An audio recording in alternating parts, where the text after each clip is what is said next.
Hello and welcome to the White Rabbit YouTube channel. Let's see, adjust a little bit. In today's episode, we are reviewing the previous episode, HAARP, Weather and Mind Control.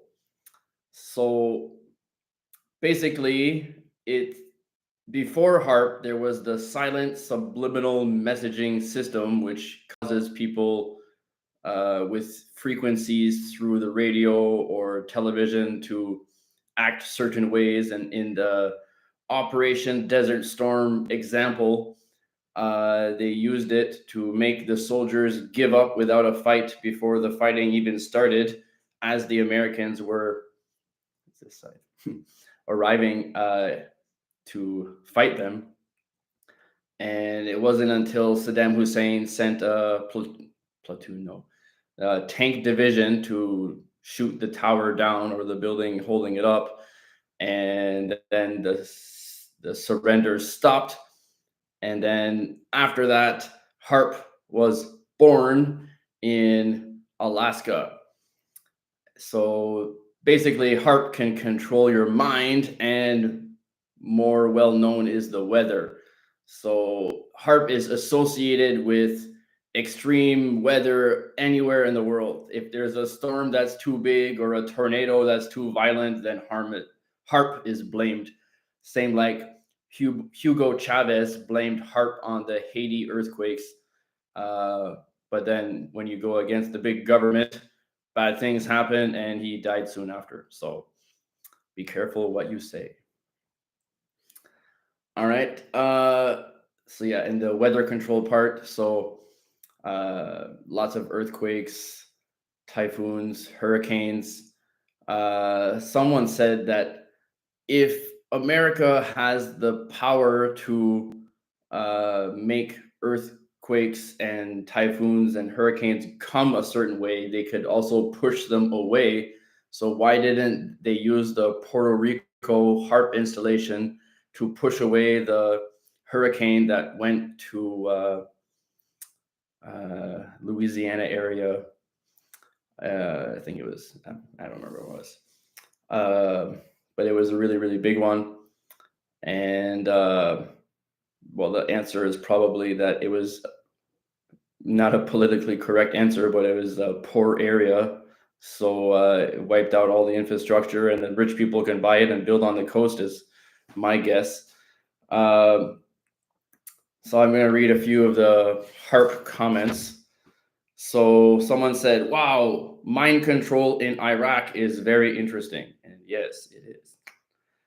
And Dexter Morgan 1, thank you for your repeated comments, has a theory of his own. He believes that HAARP, on top of the other things that it does, it can also be a missile defense system, since it's directly in the path of would-be incoming Russian ICBMs, and HAARP could shoot out some electromagnetic interference to make the missiles or the ICBMs go where they're not supposed to go and blow them up or whatever. So those are the HAARP comments. Interestingly, in 1978, the UN made a treaty, like a world treaty, against the weaponization of the weather. And that was 50 years ago. Imagine what they could do now. On top of that, DARPA is always 20 to 30 years ahead of current tech. So they could be even further ahead. So that's that.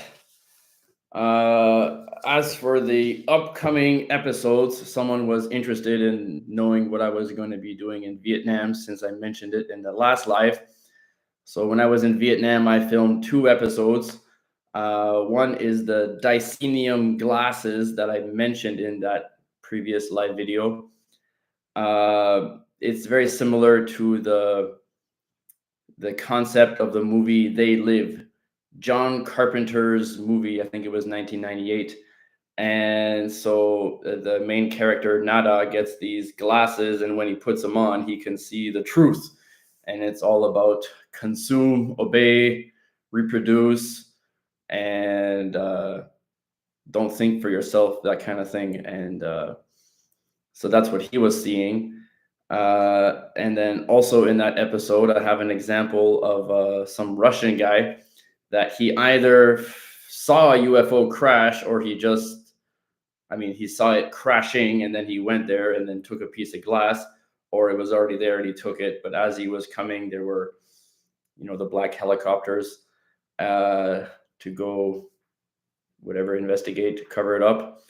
But he got away with the glass and no one was the wiser.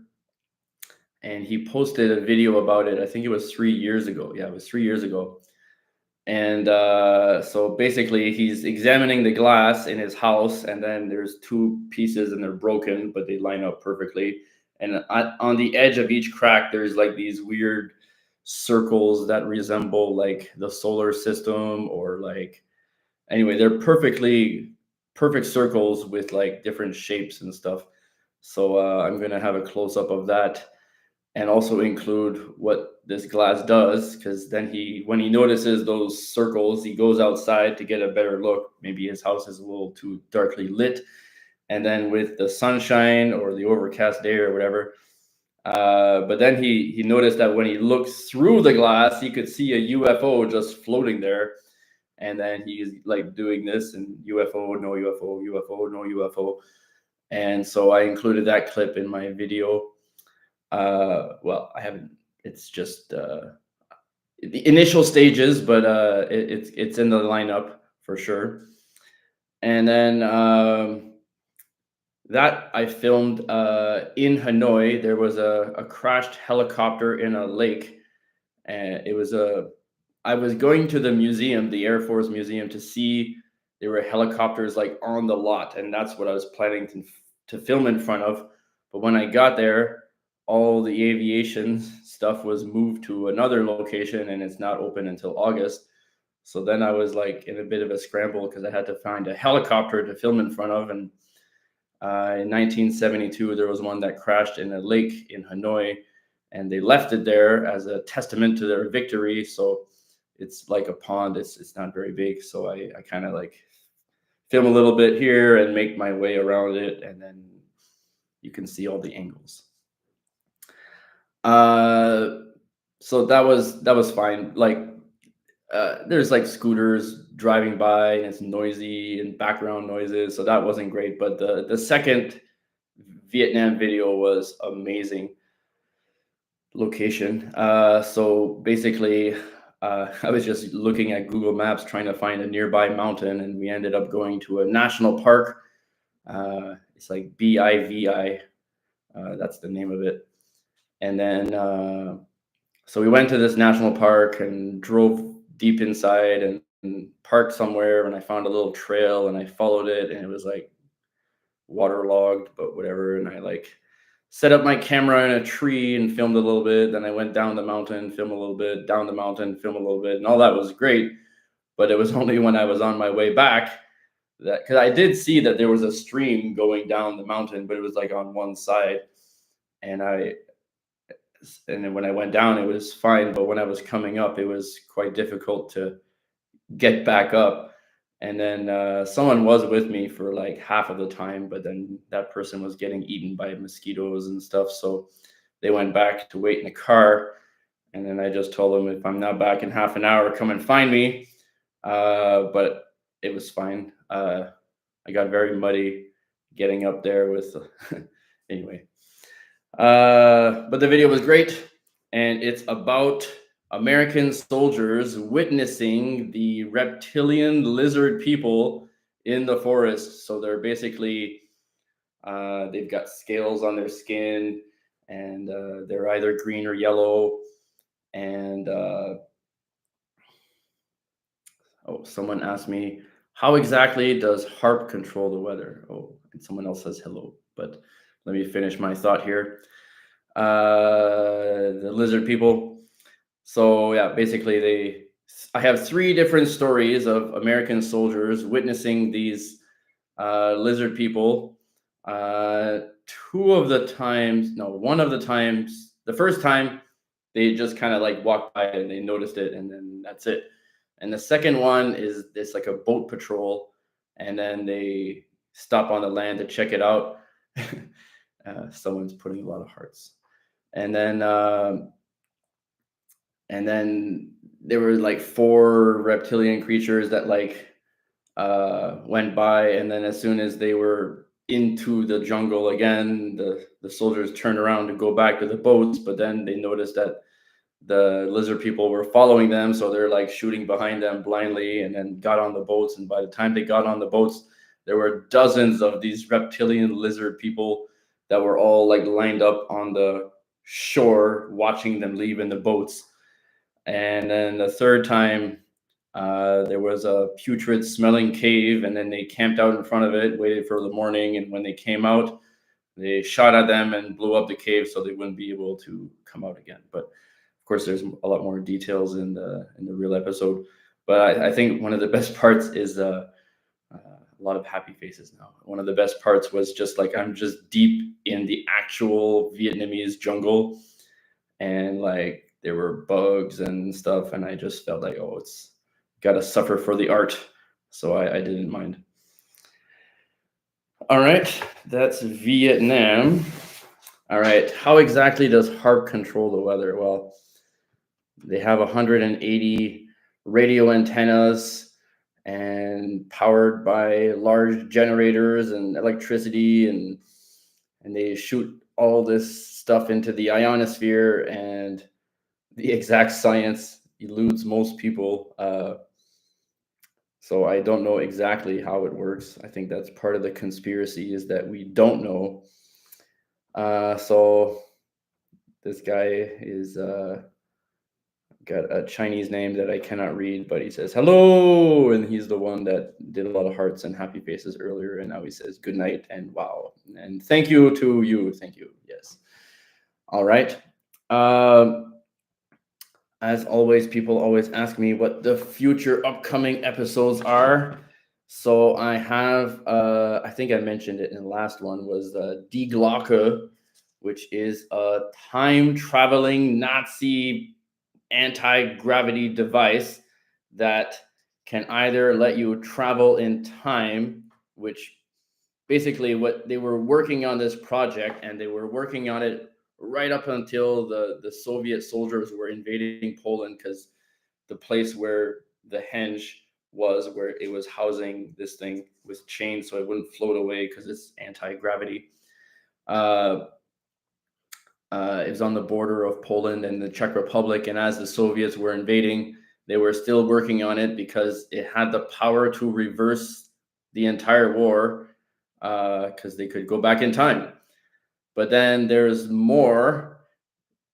They could have possibly used it to travel to a parallel dimension, and there is a actual piece of proof, and I think his name was Diego Aviles, that found this coin while metal detecting in Mexico, and it was a German coin, but the year was 2039, and I go into that a little bit.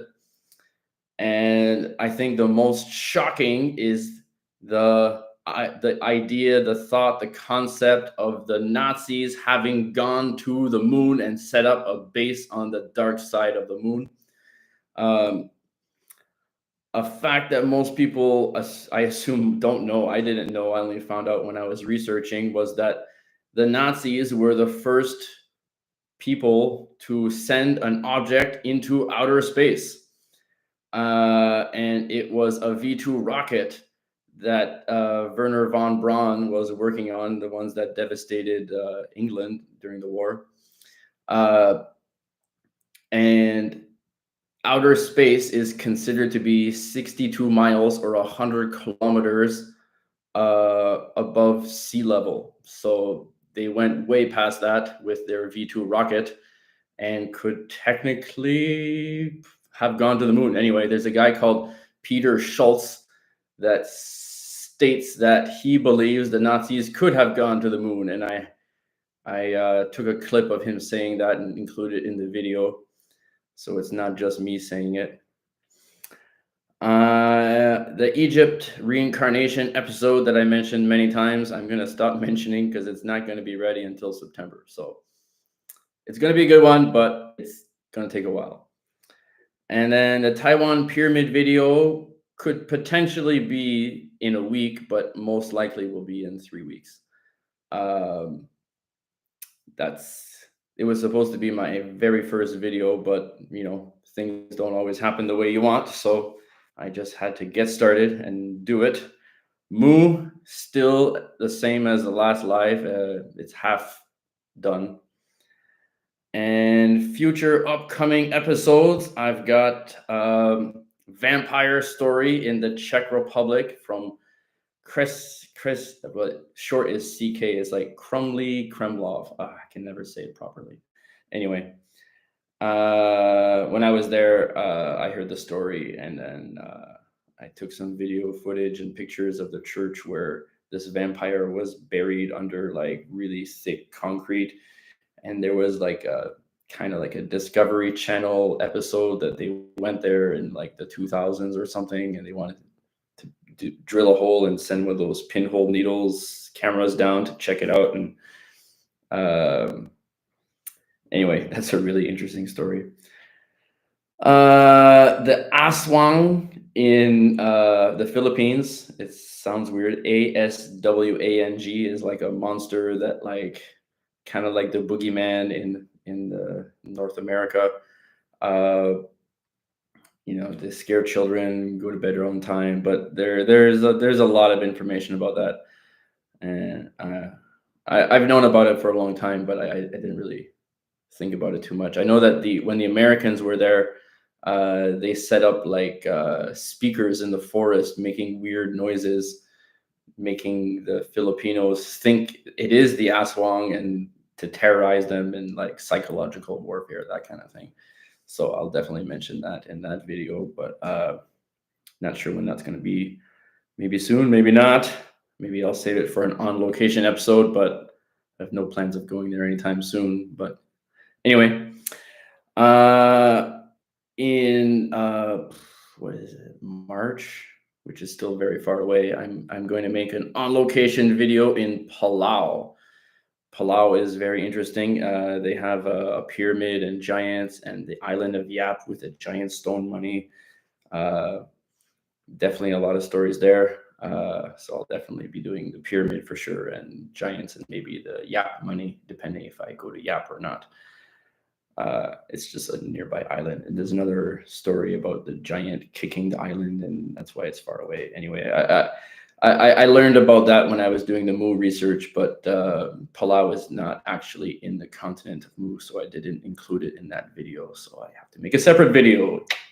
All right, and then also, I was thinking of doing it this year, but it might have to be next year. Between November and March is the Unigami Monument. It's underwater monolith. Some people call it the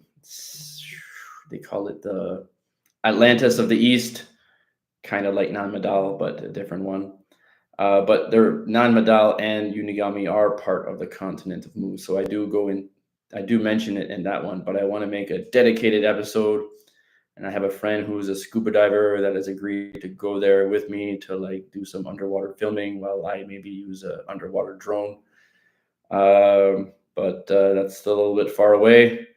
So keep that for an on location video. It's kind of like the ziggurat in Iraq. It's like a giant monolithic structure, except there's like carvings of a turtle on the top, and there's stairs and 90-degree angles. And some people say it's definitely man-made, and others say it's definitely natural. And the place where it's located, I think it's the third worst strong currents in the world. So only like expert scuba divers can go. Not a place for beginners at all. And the same person who sent all the hearts and happy faces earlier now has "that's cool" and "hello." So it's "hello, good night, wow, that's cool," and "hello." So thank you, sir. I also have a Poland video that I'm gonna do. Poland has a lot of good stuff. There's like in near Krakow, there's two potential pyramids. There's a dragon story. There's a dinosaur bone, and they have the salt tunnels. So when I was there, I went to the tunnels and I made a lot of footage of that. But at the time, I didn't know what I was going to use it for. And now it's going to be Tartaria tunnels. So that's also on the list. So if there are no more questions, I think that's all for today. So, as always, uncovering the truth, one conspiracy at a time. See you next week on the White Rabbit YouTube channel.